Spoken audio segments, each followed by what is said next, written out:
So today I'm just going to be talking about current analysis, what's happening in the market right now.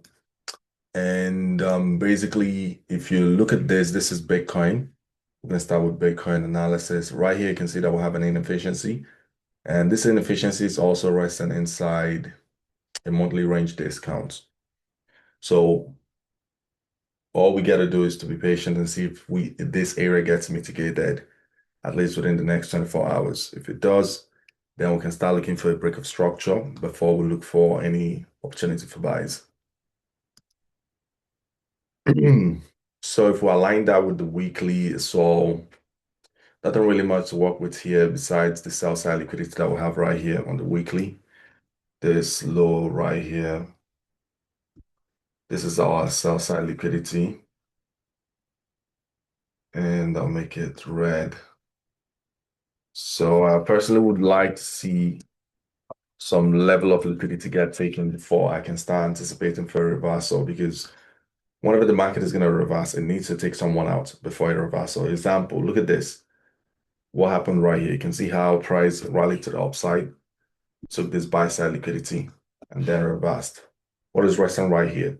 Stop losses. People that sold early, the market rally took them out before that reversal. So personally, I'd like to see a reversal after a run on liquidity, but that's not a guarantee. Price can still decide to reverse here because we're already inside a discount. We already mitigated the discount position. So right here is the equilibrium, and we mitigated the discount one below equilibrium. So right here, once we mitigate that, if we should mitigate this monthly inefficiency, I'll personally prefer to see a 4-hour break of structure.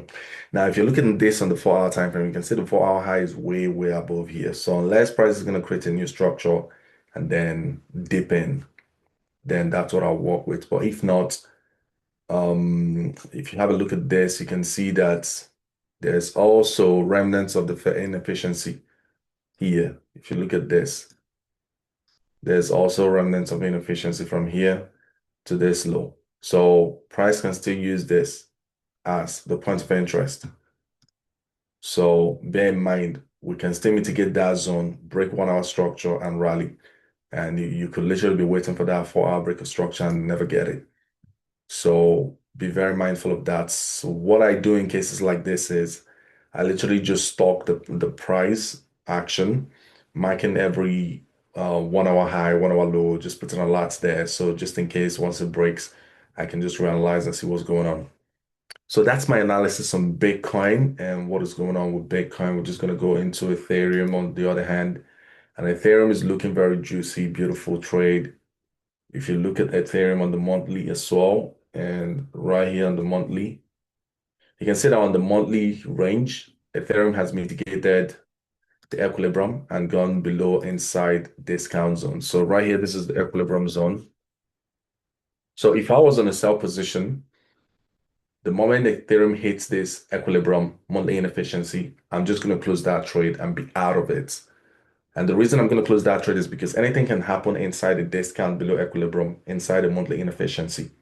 The market can easily reverse, and this week is going to be a very volatile week. Tomorrow we'll have high impact news by 1, and on Friday we'll have another high impact news as well. So it's going to be a very volatile week.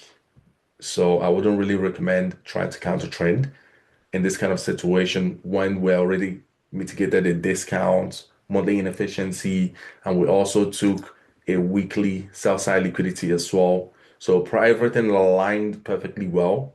If price wants to reverse, everything is aligned perfectly well for Ethereum, in my personal opinion, not financial advice.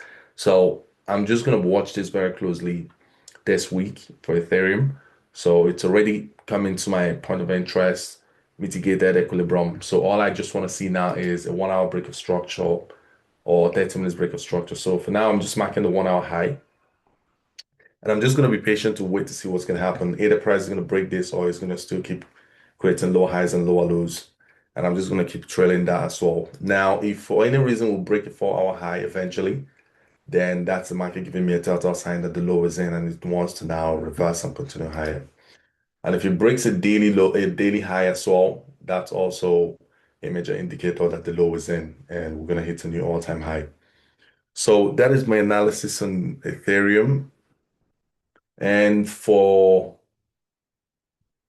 DXY, so DXY as well, right here, DXY is basically already at the key level, but it hasn't taken the liquidity yet. It's just playing around right there. So I'm just watching very closely.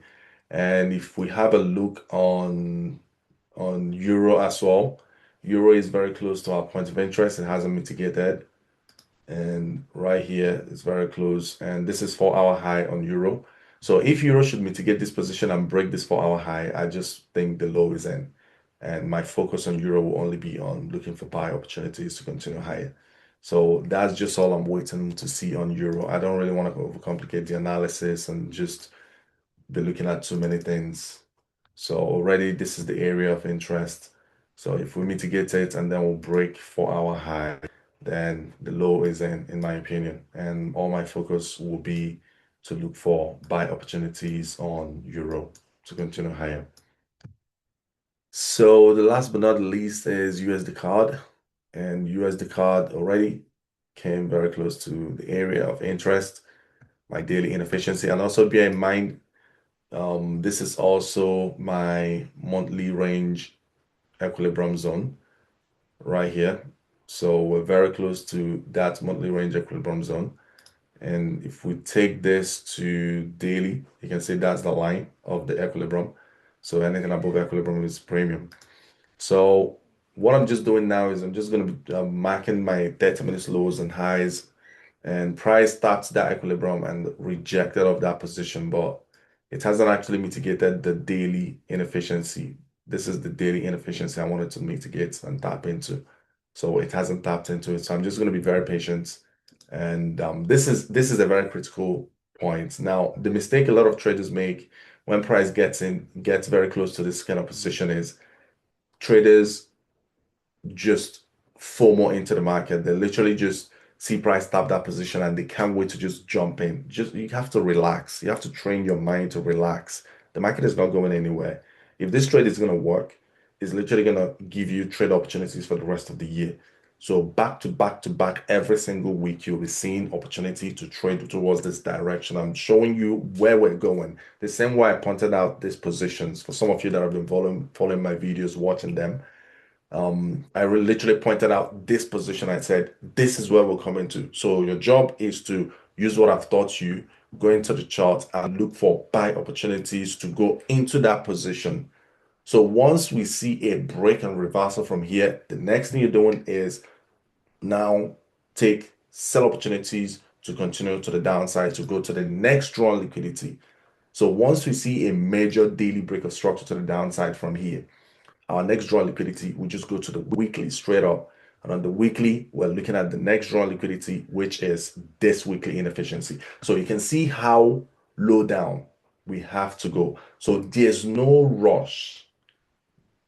Take your time, relax, let the market come to you, see the break of structure with fair entry. I appreciate you all for tuning in again today, and I'll see you all next time. Have a wonderful evening.